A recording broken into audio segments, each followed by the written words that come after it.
신현옥 권사입니다. 이사야 32장입니다. 보라, 장차 한 왕이 공의로 통치할 것이요 방백들이 정의로 다스릴 것이며 또 그 사람은 광풍을 피하는 곳, 폭우를 가리는 곳 같을 것이며 마른 땅의 냇물 같을 것이며 곤비한 땅의 큰 바위 그늘 같으리니 보는 자의 눈이 감기지 아니할 것이요 듣는 자가 귀를 기울일 것이며 조급한 자의 마음이 지식을 깨닫고 어눌한 자의 혀가 민첩하여 말을 분명히 할 것이라.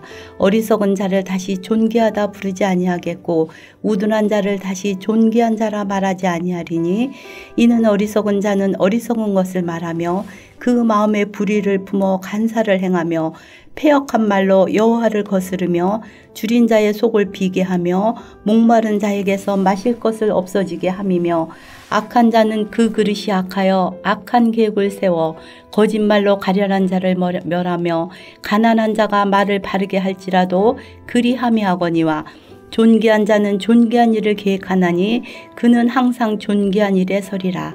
너희 안일한 여인들아 일어나 내 목소리를 들을지어다. 너희 염려 없는 딸들아 내 말에 귀를 기울일지어다.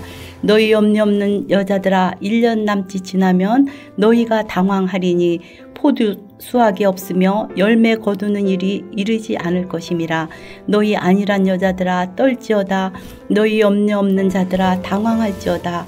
옷을 벗어 몸을 드러내고 배로 허리를 동일지어다. 그들은 좋은 밭으로 인하여 열매 많은 포도나무로 인하여 가슴을 치게 될 것이니라.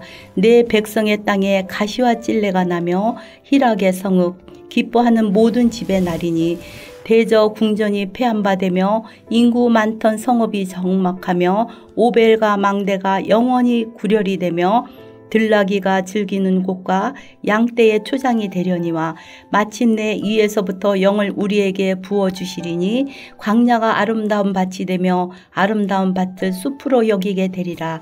그때의 정의가 광야에 거하며 공의가 아름다운 밭에 거하리니 공의의 열매는 화평이요 공의의 결과는 영원한 평안과 안전이라.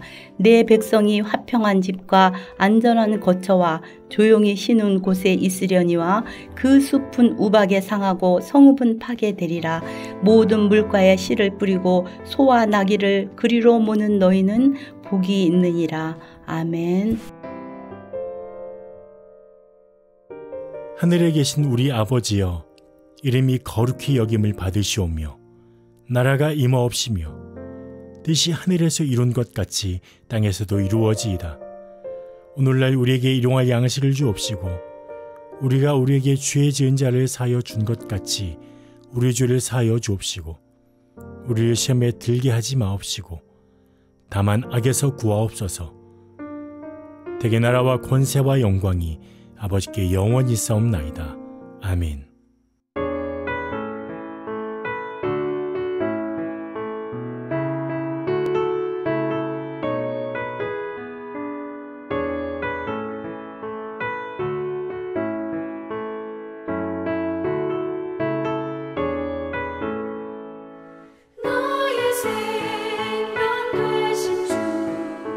주님 앞에 나아갑니다.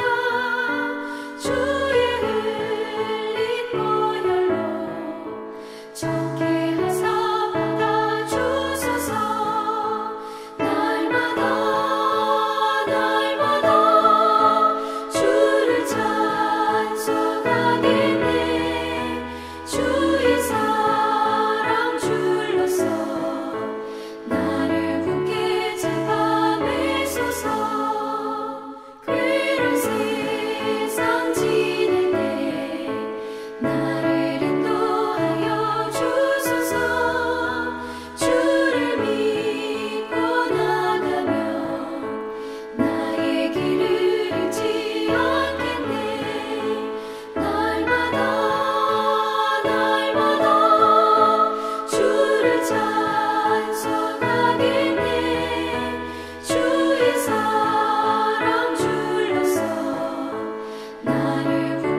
함께 나눌 하나님의 말씀은 예레미야 16장 1절에서 13절 말씀 가운데 1절에서 9절 말씀입니다.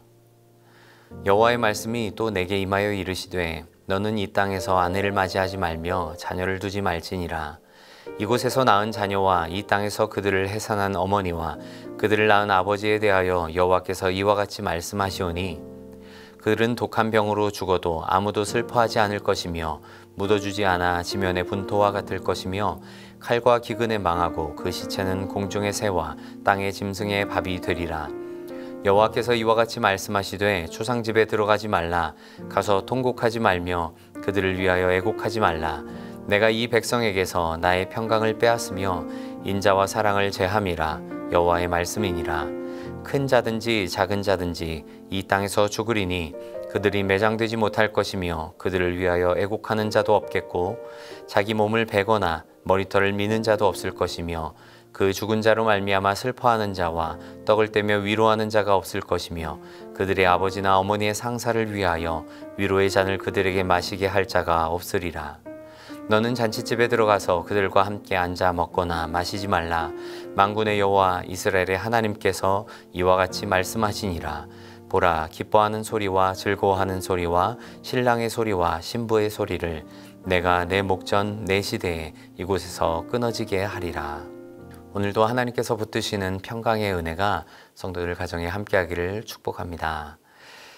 사랑의 편지라는 곳에 올라온 글 가운데 이런 글이 있었습니다. 몇 줄을 발췌해서 읽어드리자면 이런 내용입니다. 살다 보면 당연하다고 생각했던 것들이 소중하게 다가오는 계기가 있습니다. 건강의 소중함, 가족들의 평온한 얼굴, 맛있는 음식을 먹고 안전하게 잠들 수 있는 것, 그 보물을 발견할 수 있는 눈, 당연하지만 당연하지 않은 것들을 볼 수 있는 마음의 시력이 필요합니다. 정말 평범함이 주는 것들에 대한 소중함을 우리가 잃어버리고 살 때가 참 많죠. 당연한 것처럼 느껴지지만 당연한 것이 어쩌면 그 하나님께서 주시는 정말 특별한 것일지도 모릅니다. 우리가 그것들을 바라볼 줄 아는 영적인 시각을 갖는 것이 참 중요합니다.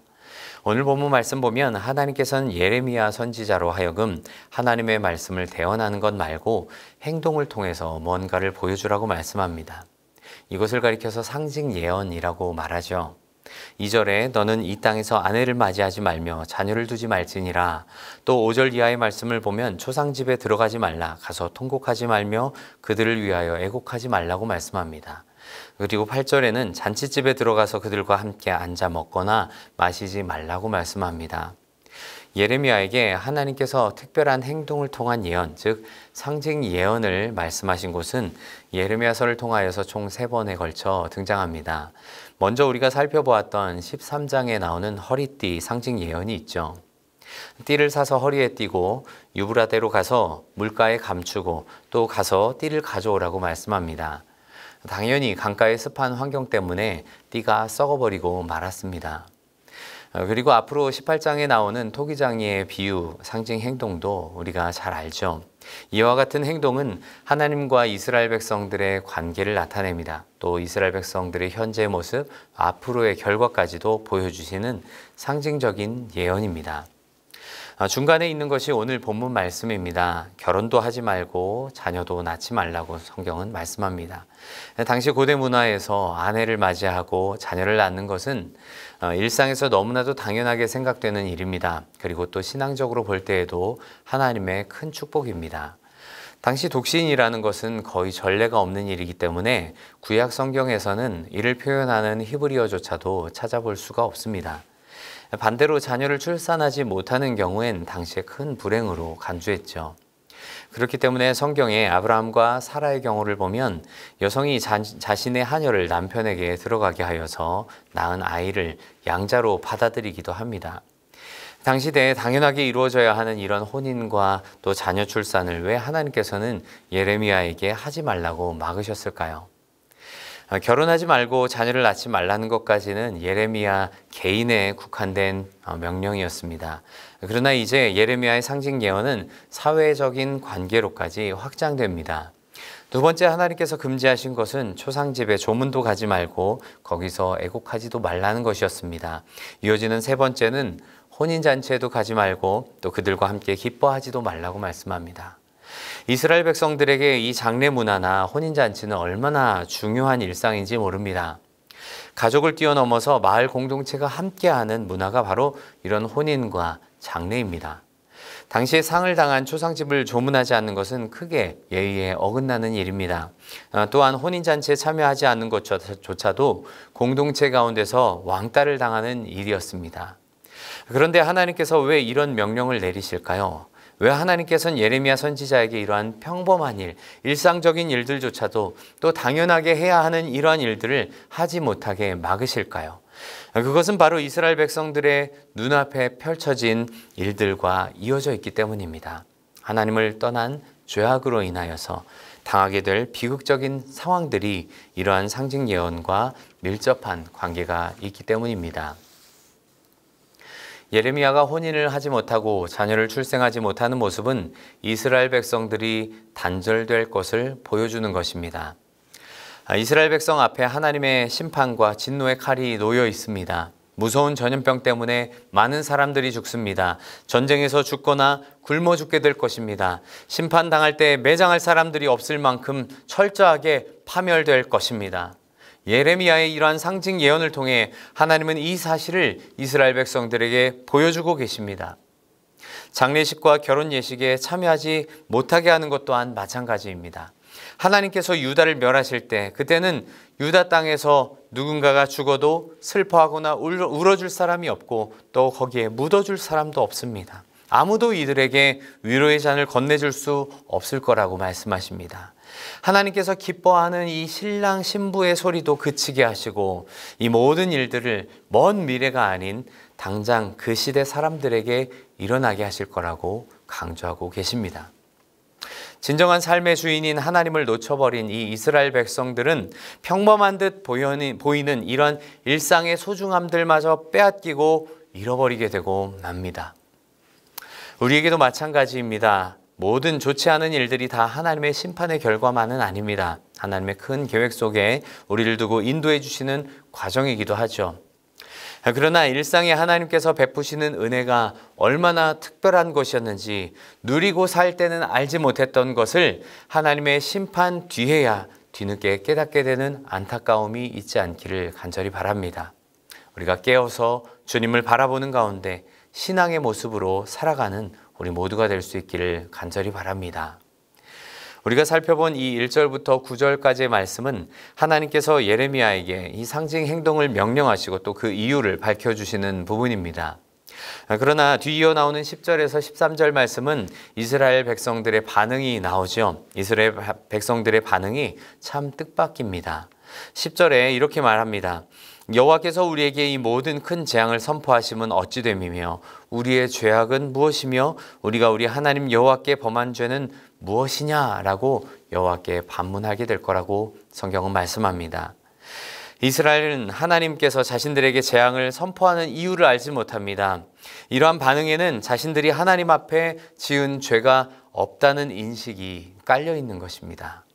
하나님께서는 이렇게 반문하는 이스라엘 백성들을 향하여서 그들이 잘못하고 있는 죄악들을 자세하게 나열해주고 계십니다. 그들이 나를 버렸다, 우상들을 섬겼다, 또 말씀을 지키지 않았다. 이 세 가지의 동사로 이스라엘 백성들의 죄를 열거하고 계십니다. 각각은 이스라엘 백성들의 조상들의 죄일 뿐만 아니라 현재 이스라엘 백성들의 죄악까지도 포함되는 말씀입니다. 조상들이 범한 죄도 너무나도 끔찍하여서 심판하셔야 했지만 그것뿐만이 아니라 지금 너희들의 죄악이 너무나도 심각하다는 것입니다. 결국 하나님의 심판의 결과로 이방 땅에 흩어지고 그곳에서 비참한 하나님과의 단절의 경험을 하게 될 거라고 말씀하고 계십니다. 안타까운 것은 정말 지금 우리가 살고 있는 이 시대가 이러한 하나님 떠난 이 평강을 잃어버린 시대를 살고 있지는 않은가 하는 점입니다. 죄악의 상태를 우리가 얼마나 아파하고 있고 또 직시하고 있는가 우리는 우리 자신을 살펴보아야 합니다. 혹시라도 우리도 반문하는 이스라엘 백성들처럼 하나님께 이렇게 묻고 있지는 않습니까? 죄에 대한 무감각 속에서 하나님의 마음을 아프게 하면서도 그래도 붙들고 계시는 이 하나님의 은혜를 당연한 것처럼 여기고 아무 일 없는 듯이 살아가고 있지는 않냐는 말입니다. 예레미야 시대의 이 상징 예언이 이 시대를 향한 예언이 아니라고 안일하게 생각해서는 안 됩니다. 깨어 우리 자신을 돌아보아야 합니다. 지금 우리가 누리고 있는 평범한 일상이 얼마나 크고 감사한 건지를 생각하면서 이 하나님께서 붙드시는 은혜를 꼭 붙들고 살아갈 수 있는 우리 모두가 될 수 있기를 간절히 바랍니다. 이 코로나19로 힘들었던 시기에 많은 성도들이 위로를 받았던 찬양이 있습니다. 바로 손경민 목사님의 행복이라는 찬양이죠. 1절의 가사가 이렇습니다. 화려하지 않아도 정결하게 사는 삶, 가진 것이 적어도 감사하며 사는 삶, 내게 주신 작은 힘 나눠주며 사는 삶, 이것이 나의 행복이라오. 눈물 날 일 많지만 기도할 수 있는 것, 억울한 일 많으나 주를 위해 참는 것, 비록 짧은 작은 삶, 주 뜻대로 사는 것, 이것이 나의 삶의 행복이라오. 사실 우리 삶에 어떤 특별한 순간들만 하나님께서 함께 하시는 순간은 아닙니다. 그저 평범한 듯 살아가는 삶 자체가 행복이라는 것을 잊지 않아야 합니다. 그 작은 평범함이 하나님께서 주시는 행복임을 기억하면서 오직 하나님만을 위해 살고 하나님의 말씀을 가까이 하면서 또 그분의 뜻만을 구하며 살아갈 수 있는 복된 성도들이 다 될 수 있기를 주님의 이름으로 간절히 바랍니다. 함께 기도하겠습니다. 은혜와 사랑이 풍성하신 하나님 아버지, 예수 그리스도를 통해 우리를 죄악 가운데서 건져주시고 영원한 하나님의 나라로 옮기심을 감사합니다. 평범한 듯 보이지만 우리가 하나님 은혜로 누리고 살아가는 이 모든 것들이 하나님 주신 것으로 알고 늘 하나님께 감사하며 그 하나님 곁에 거하기를 원합니다. 하오나 이 시대와 환경과 상황들을 볼 때 참으로 우리가 평범하게 누리는 이러한 것들 하나하나 잃어가는 것들은 아닌가 하는 생각이 들 때가 참 많습니다. 죄악으로 가득한 이때에 우리 성도들이 세상 속에 살지만 이들과 동화되지 않게 하여 주시고 물들지 않게 하여 주시고 오히려 그리스도의 소금과 빛된 사명을 잘 감당하면서 하나님 따르는 하나님 최우선으로 여기는 그런 삶을 살아갈 수 있도록 인도하여 주시옵소서. 오늘도 이 평범한 삶이 얼마나 특별한지를 생각하며 늘 하나님과 동행하는 하루 되게 하여 주시고 성령 하나님 날마다 하나님과 동행하며 가까이 할 수 있도록 우리의 마음과 생각을 지켜 주시옵소서. 하나님만이 주시는 평강으로 오늘 하루도 가득 채워 주시옵소서. 감사드리며 예수님 이름으로 기도드립니다. 아멘.